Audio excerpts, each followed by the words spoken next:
welcome to the Black Salt Mirror. I will be doing a tarot reading for you today. First, they wanted me to tell you to pay attention to feathers. Some of you are going to be finding feathers, or you're going to be distinguishing between feathers. They're saying maybe you're working somewhere where you have to examine feathers or paint or draw feathers or bird watch, but there's something about noticing the difference between feathers. It's for somebody. The weird energies continue, so just be careful with that. I'm sure most of you have noticed something irritating going on or upsetting to distract you. So that is the thing that's happening. Chiron remains in Aries with at least one malefic, I believe. Seems to recall there being Neptune as well. This is the Tarot Carlotides. The Knave of Pentacles in reverse. She's dancing. Now is not a time of abandon. It's not a dance, they're saying. It's, well, let's ask what it is. Let's see. The Knave of Pentacles is always very slow moving. It's interesting that she's dancing. The King of Pentacles. It's more about rooting in, they're saying.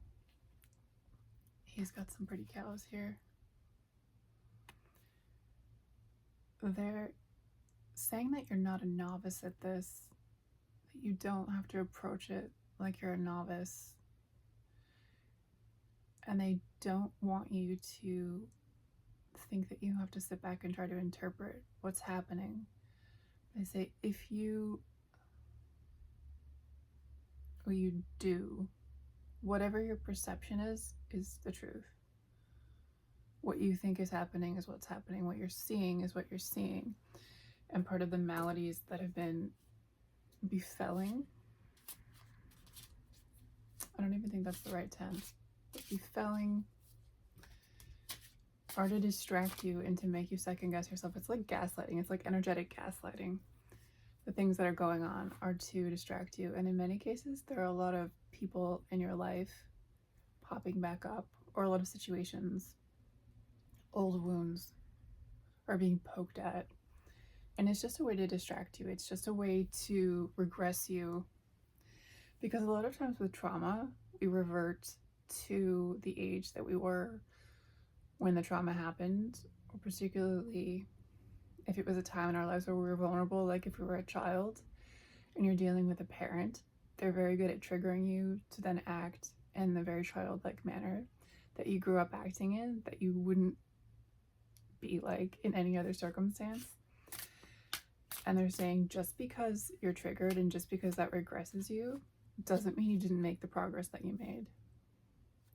The Eight of Cups, this is the progress. It stays with you.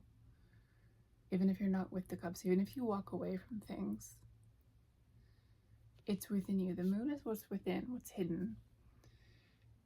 Oh, and there's a key here. I didn't notice it first. Can you see it below the moon there? The key is in the blood. There's 3 drops of blood above these cups here.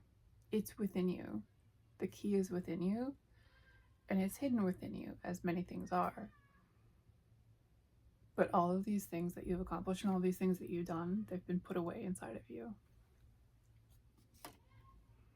And they will remain there, whether you're in balance or out of balance. And the bottom is the Two of Pentacles, which is about balancing. It's about very practical balancing. The Pentacles are all about what's in the physical, the things that you can touch and feel and see.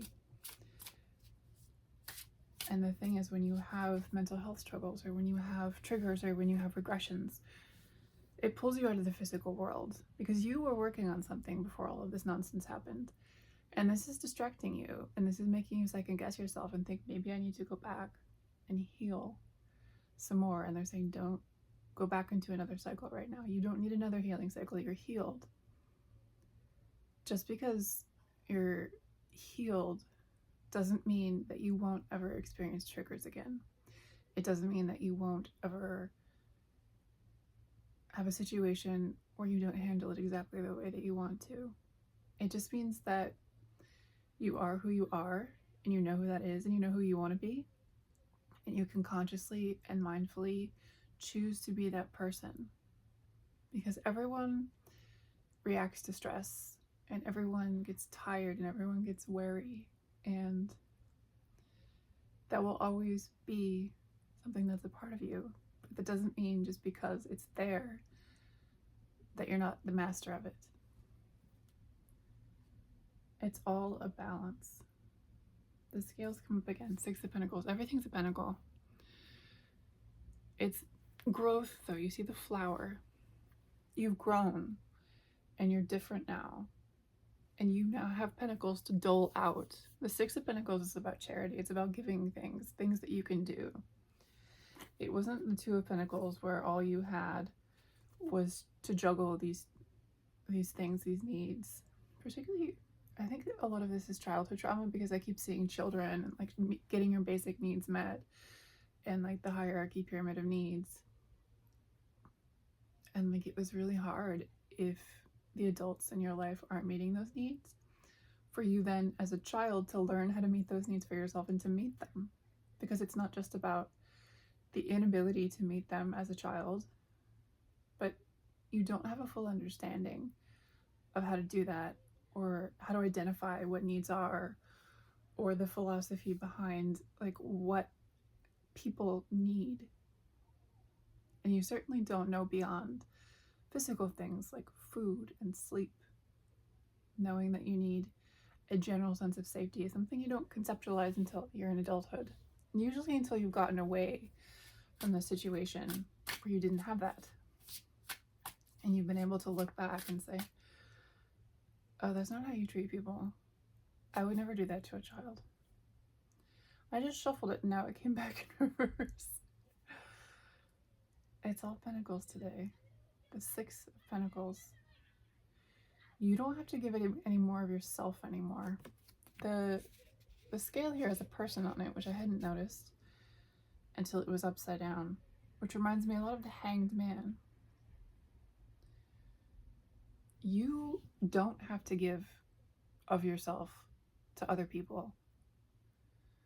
You don't have to react either. And that's hard when you grow up to people please and to meet the needs of the adults around you. It's hard to just not respond, or to watch and see. However, safe people don't require things of you. They don't have a level of giving that you have to meet for them, because healed people, safe people, good people, they don't expect others to live their lives for them. They don't expect others to manage their emotions for them. They don't expect others to fix their problems for them, to show up. They have a level of autonomy and self-sufficiency, and they do things for themselves, just the way that you do things for yourself. And they're saying you get to choose now where you put your energy and who you give it to. And it's okay to choose that you don't give energy to somebody. And observe what the situation is, whether or not you can help, whether or not you want to help, which is a second thing, separate, and then how they react if you do or do not give help. And it's not a mistake, they're saying, to give help and then to realize that you shouldn't have, that the person was tricking you or undeserving. That's not a reflection of you. They want to be very clear about that. Don't think because people fool you that you failed somehow for not seeing through it. Because people tend to assume that others will behave the way that they will. It's kind of like saying cheaters tend to accuse their partner of cheating because they're cheaters. And liars are the same way. They assume that people are lying to them because that's what they would do. Similarly, though, good, helpful people will assume that everyone else is a good, helpful person. And you don't always have a way of knowing who you're dealing with until you help them. And it's not something that you should punish yourself for if you made the wrong call because you're a good, helpful person. What you are responsible for, though, is once you know to make a different decision, once you've made the decision to help someone, you don't have to do it again. It's important to learn and to adjust. And you can say, you know what? I didn't go well that first time. That was a mistake. That's okay though, because I had no way of knowing, and now I know, and now I can choose differently, because every time is a choice in and of itself. The Empress on the bottom. In reverse, you birth stars. You are very special. Your purpose here is great. It's not small and piddling. And it's good to keep in perspective, like your greater purpose, even if you're not feeling right now like you're on that track and it's still kind of off in the future. If the little things in the day bother you, it's good to step back and look at your life as a progression that you're kind of in the middle of. And today was just a day along the road. And then you're going to be less hard on yourself because your mission wasn't what happened today. That's just later. This is just one of the many things that make up you and your day. We have something that is not a pentacle, the Eight of Wands with a donkey. I love pearls. I have pictures of them all over my wall. Not here, but there. If you notice these trees, there's not a lot else there. And there's not a lot close to the ground because the donkey will probably eat it. But you don't have to maintain this distance, and you don't have to be pretty for others. They're saying these are ornamental trees. However, they would be more attractive if they were more filled out.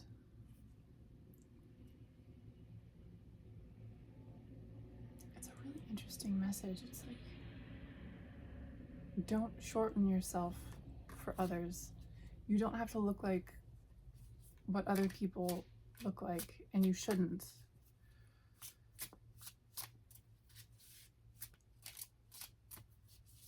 And I hope these kind of make sense as they piece together. The Two of Pentacles again. You can be two things. You can be both, they're saying. Both realities, both things, both existences, both dualities. Two things can be true at once. You can be a good person and not help somebody. You can do it once and not the second time. You can be who you were and who you are at the same time, because you don't change. You don't become somebody new. You are them and now. Who you were and who you are is still you. So it's not so much that you grow as a snake. It's more that you're a book. With every new chapter, it builds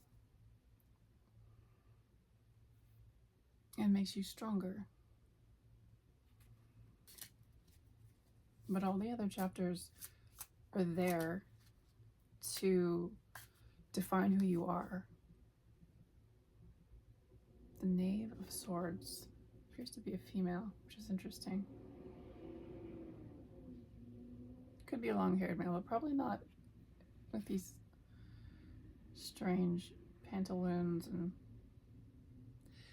they appear to be armored garters, which is not something you normally see. Very strange. Your strangeness has not come out into the world yet. And you have been making yourself small. You've been playing small, they're saying. Trying to fit in. And you're coming to a point when you accept all the versions of yourself as whole and unique to you, where you're going to come out as yourself and be seen and heard particularly. Swords are about communication. And there's a white ribbon tied around the sword, which makes me think of surrender. There's going to come a point very soon where you surrender to who you are and you just let it be. And like you go out without your pants, kind of a thing. And that's okay. And it doesn't bother you. And maybe it's even a choice. But everything that you have and everything that you've been is here now. And it's simply a matter of pausing and taking the time to acknowledge that it's here and that you're ready. You've spent so much of your life like waiting and waiting and waiting and working up to this moment that you keep thinking you have to do more. You have to do another one. You have to take another fall, another pill, they keep saying. You have to take another pill. It's like getting dunked underwater, like all these lessons that you learned and all of this integration and growth and healing, almost like being dunked underwater to the point where now you expect it. You're like, okay, what's the next one? And they're saying, no, that was it. It does end at some point, but it takes an adjustment period. It's like if you stop running, you kind of pitch forward and you have to get your bearings. It's like that. And just take the time to breathe and to look around and to realize that you're here now. And you're whole. And you're not perfect. You're still flawed, which is what's throwing you off. You still make mistakes. You're always going to make mistakes. But that doesn't mean that you're not healed. It means you're human. And that's what they want to say. You're here. You're ready. Survey who you are, who you've become, who you want to be, and get ready to go forward as the fully integrated version of yourself. The outfit is complete and ready to go out now. Do one more for the road. It's always two. They never give me... Okay, the King of Pentacles again, and the Fool. Yellow and blue. There's a part of you now that can be completely unadulteratedly yourself. You don't have to put on the show anymore of being in control and being strong and having all of your shit together. Because this new journey is designed for you to be your weird self, your unique self, your happy self. And you'll know if you're doing it right if it brings you joy and whimsy. It's got this flower garland here. It's winking at the dog. It's happiness time, they said. For you. Just be happy. Adjust to being happy. And that's how it's going to be. It's just a matter of time before it feels comfortable, because you spent a very long time feeling uncomfortable and unhappy. Just ease into it like hot water. Just be happy. I'm going to end it there. I love you all very much, and I will see you very soon.